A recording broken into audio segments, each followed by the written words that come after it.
Hi, everybody. Today, we have a very special guest on the line with us. We have an entrepreneur extraordinaire, Tony Hsieh from Zappos.com. He's the CEO of Zappos. And for those of you who don't know Zappos, Zappos is an online retailer. And not only do they sell shoes and handbags and other things, but their main business is delivering happiness.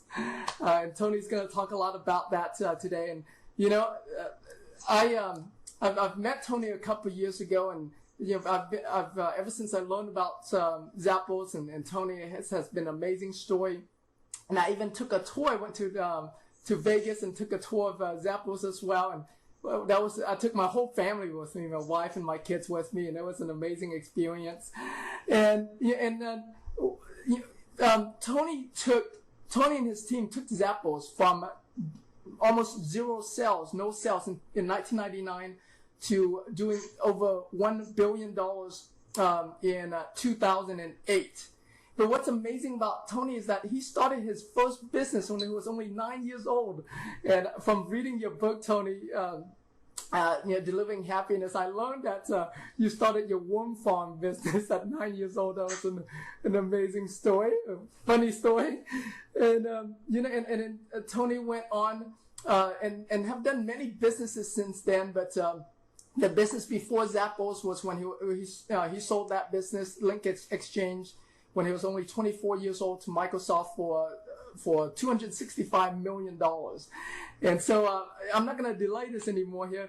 Welcome, Tony. Thank you so much for taking your valuable time to be on this interview with us. I appreciate you greatly for doing that. Sure, thanks for having me. Awesome.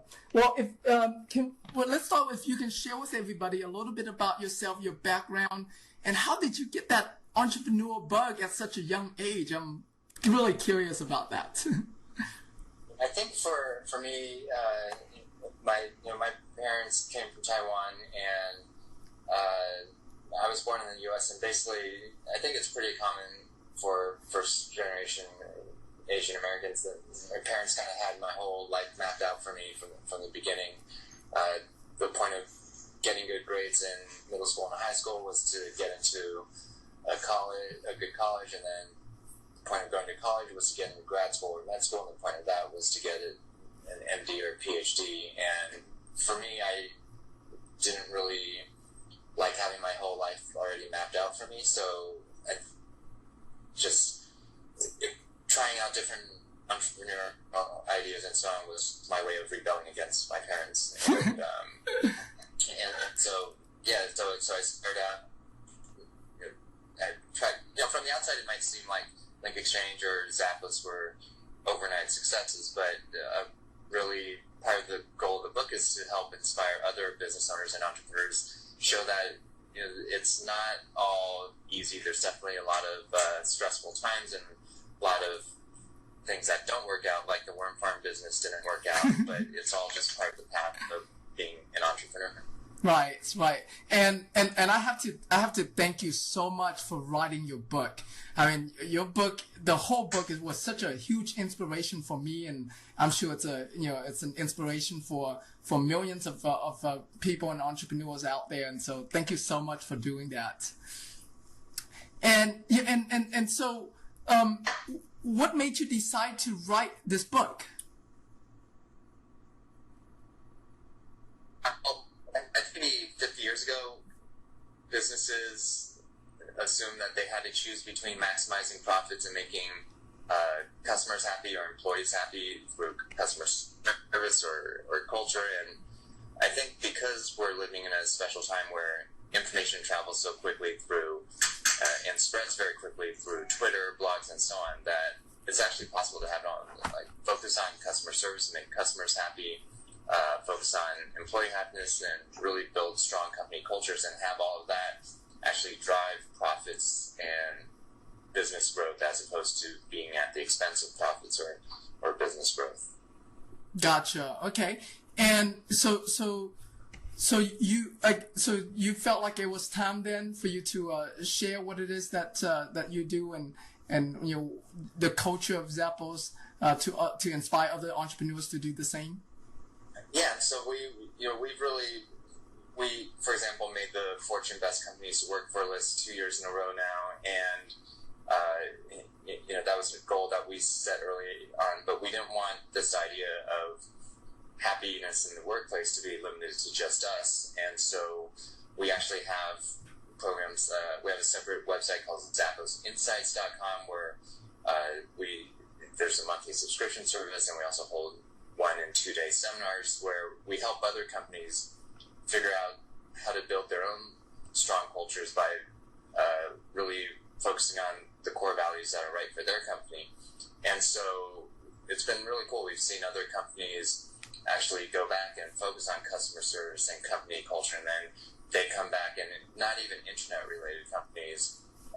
There's the Advanta Refrigeration Company that does refrigeration repairs out in the field, and they totally transformed their culture, and now their revenues are up and their profits are up. And so part of the idea of the book is to help spread this message, and hopefully, hence the title of the book, Delivering Happiness. It's not just about to our employees and our customers, but to other people in the world as well. Right. And in the book, I noticed you went through a period of time where you started to learn about happiness. And I think it was like in 2007, if I remember right, from your book there. But what made you decide to do that? I guess as the business got more successful, I don't know. Is it that you started to look for what's next in your life, or how did it come about that you started to learn and study more about happiness? Well, originally it was more just as a side interest or hobby. There's this whole field that's about the science of happiness that I thought was really just interesting reading. So I started reading books and articles and having nothing to do with business. And one of the things that I found out as I was reading more of it was that people are very bad at predicting what will actually make them happy in the long term. And a lot of people think, oh, once I get X, then I'll be happy, or once I achieve X, then I'll be happy, when the research shows that's actually not true. And so I thought that was pretty interesting. And then, also in terms of thinking about how to make customers happy or employees happy, because people are bad at predicting what will make them happy, you can't just ask employees what will make you happy and just do that, because a lot of times what they think will make them happy may not actually bring them as much happiness as something else that has come out of the research. So the area of research is actually referred to as positive psychology. Mm-hmm. And actual research that's been done, because prior to 1998, most of psychology was about trying to figure out how do you take people that have something wrong with them and make them more normal, but nobody ever really bothered to study how do you take normal people and make them happier. And so I just thought that was pretty interesting, and there's actually stuff that's from the research that we've now applied at Zappos, and I share some of the frameworks of what I've learned from reading the research. So just one real quick example is one of the frameworks is that happiness, really having a sense of progress, is very important in terms of people feeling happy. And so we used to, in our merchandising department, hire people at entry level, and then we would give them a promotion every 18 months. And then after 3 years, they would have gotten 2 promotions and become a buyer, which is kind of a big thing at Zappos. And so a few years ago, we changed that so that instead of a big promotion every 18 months, we gave them smaller promotions every 6 months. And it still took them 3 years to become a buyer, and they still had to go through the same training and certification and so on. But then we found employees were much happier because there was this ongoing sense of progress, even though nothing had actually changed. How do you apply that in a small business where you don't have a lot of a position to promote people up to? How would you apply that? Well, you could just create smaller positions. One way we did it was just by numbers. Like, we used to just have people went from merchandising assistant to assistant buyer to buyer. And so now what we have is you go from merchandising assistant level 1 to merchandising assistant level 2 to merchandising assistant level 3, and then assistant buyer 1, 2, 3. And so you just insert some numbers in, and then those are, new positions. That's awesome. That's a great idea. And, it seems to me, reading the book, I now learn all of the challenges that Zappos went through in the first few years of its business. But it seems to me like you were very calm. I mean, a lot of stuff was going on, but you were very calm. You talk it out with your team members. How did you do that? How did you stay calm and didn't just, throw in the towel and quit? I think ultimately that just comes down to making sure that whatever business you're in, it's something that you're passionate about, and you're passionate about the people you're working with. If they're people that you would choose to spend time with, even if you weren't in business together, then you're going to get a lot further when you are in business together than people who you're kind of forced to be working with. Right.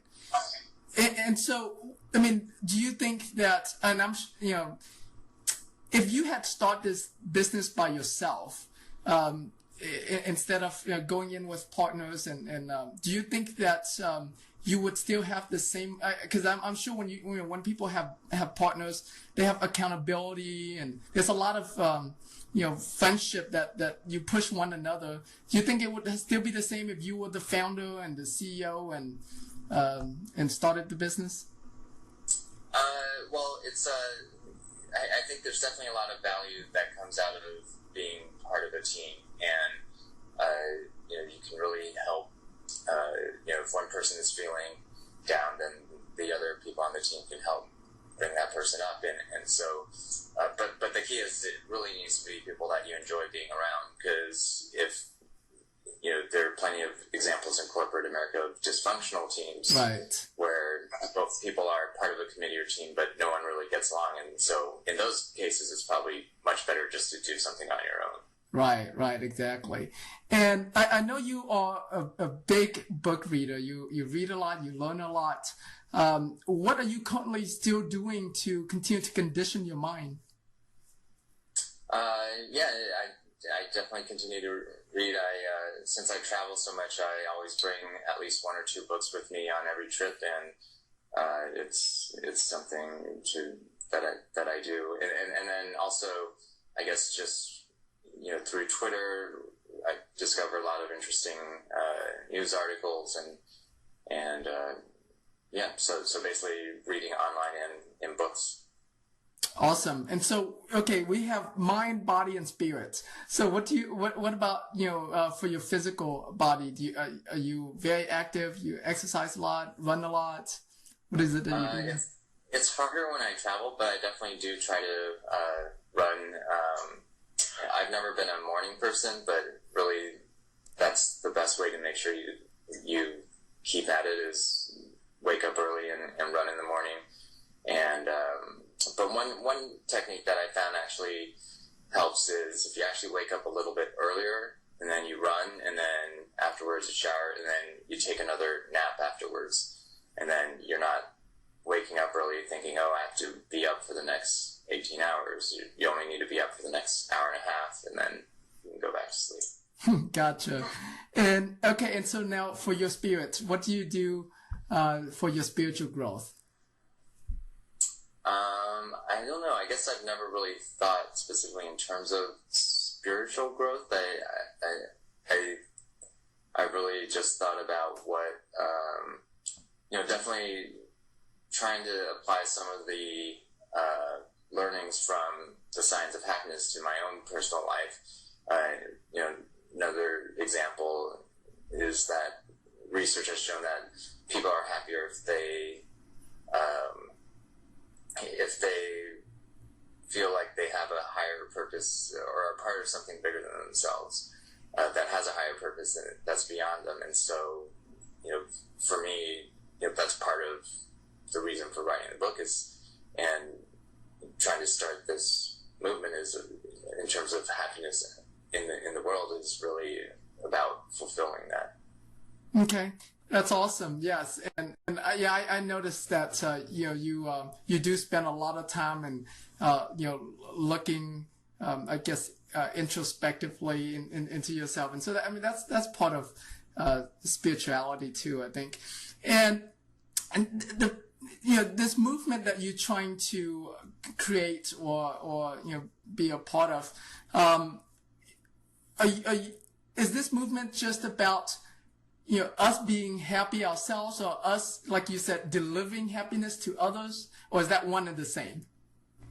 Well, I think it ends up being the same thing. There's been plenty of research that shows that if you give a meaningful gift to someone else, it's actually the person giving the gift actually ends up being happier than the person receiving the gift. And so, I think similar thing. Like, yes, part of what we're trying to do at Zappos is about helping other companies and delivering happiness to other people, but ultimately it ends up benefiting ourselves as well. That's awesome. And I know that the book just recently came out, and it's it already. How many has it sold already? Do you know? I know you were like the number one on Amazon and Barnes and Noble, and so I'm curious as to. It sounds like it's a great book, and I've been telling everybody about the book since I've gotten it on my Kindle and reading it. I can imagine this book is gonna go and sold millions of them. Do you have a goal of how many millions of these books you want to sell? Well, millions is a lot of books, but I don't know the exact number that's been sold. But we did recently hear that we made number one on the New York Times bestseller list, and also Wall Street Journal and USA Today have their own list as well. But I don't actually know the count. What the actual number was. Right. But do you have a goal of how many you want to sell?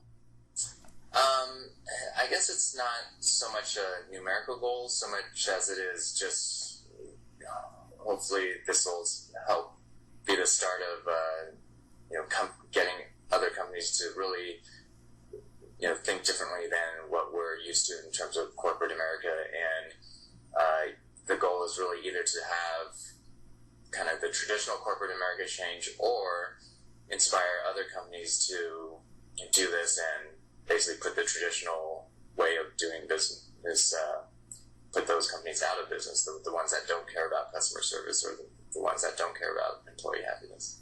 Gotcha. Do you think that's the holy grail of business, or it should be? In terms of employee happiness? Employee happiness, customer happiness. Ultimately, I guess businesses are here because they want to create profits in the long term. And, there's been research that's been done that actually shows a high correlation between employee happiness and engagement and therefore employee productivity. And so it's really more about, I think, helping businesses realize that it's not mutually exclusive, that really one helps drive the other in the long term. And where companies get in trouble are when their employees are disengaged and unhappy, and their customers are unhappy, and they may be able to overlook that in the short term, but in the long term, it ultimately ends up causing many companies to not. Awesome, great. And I know we're running out of time here, and you have to go. Before we wrap up this interview, I want to play a little game with you. Imagine that you're gonna be adopted by an alien tomorrow, and they're gonna take you to Mars, and you're never gonna get to come back on Earth again. What is the one message you have for all of the entrepreneurs out there? I would say figure out what you would be so passionate about doing that you'd be happy doing it for 10 years, even if you never made much money from it. And that's what you should be doing. And kind of the ironic thing is, if you're doing something because you're passionate about it, the money will actually follow, because your employees will sense it, your customers will sense it, and all of that will just have this snowball effect that will actually, because you're not focused on just the money, will actually, I think, bring you more profits and money in the long term. That's awesome. That's a great message, and I'm sure that message is going to go down in history to help a lot of entrepreneurs out there, to inspire a lot of entrepreneurs out there. I want to thank you so much for taking your valuable time to be on this interview. I appreciate you greatly, and I'm sure that the viewers also appreciate you greatly as well. And just thank you so much for being who you are. Thank you so much for being Tony Hsieh. Well, thank you. All right. And send someone to rescue me from Mars, please. Sure will. And well, actually, one more thing. So to get your books, I guess they can just go anywhere. You want to mention about that? Yeah, sure. It's well, here's what the book looks like. It's called Delivering Happiness, and the subtitle is Path to Profits, Passion, and Purpose. It just came out June 7th, and you should be able to find it at Barnes & Noble, Borders, most bookstores. But we actually have heard reports that some of them have been out of stock, so you can always order it online at Amazon. Just go to Amazon and search for Delivering Happiness. Awesome. Are you guys doing any book tour, any bonuses when people buy books directly from Zappos? Well, so we don't actually sell the book on Zappos. Oh, okay. Buy it through Amazon. But yeah, if you go to our website for the book, deliveringhappinessbook.com, we'll be updating it with, we're actually planning a cross-country bus tour starting about a month from now. So just check that website for updates. Oh, that's awesome. I would love that. Great. Okay, well, thank you so much, Tony. And I look forward to doing the next interview, maybe on your next book. Thank you. Thank you. Take care. Take care. Hello.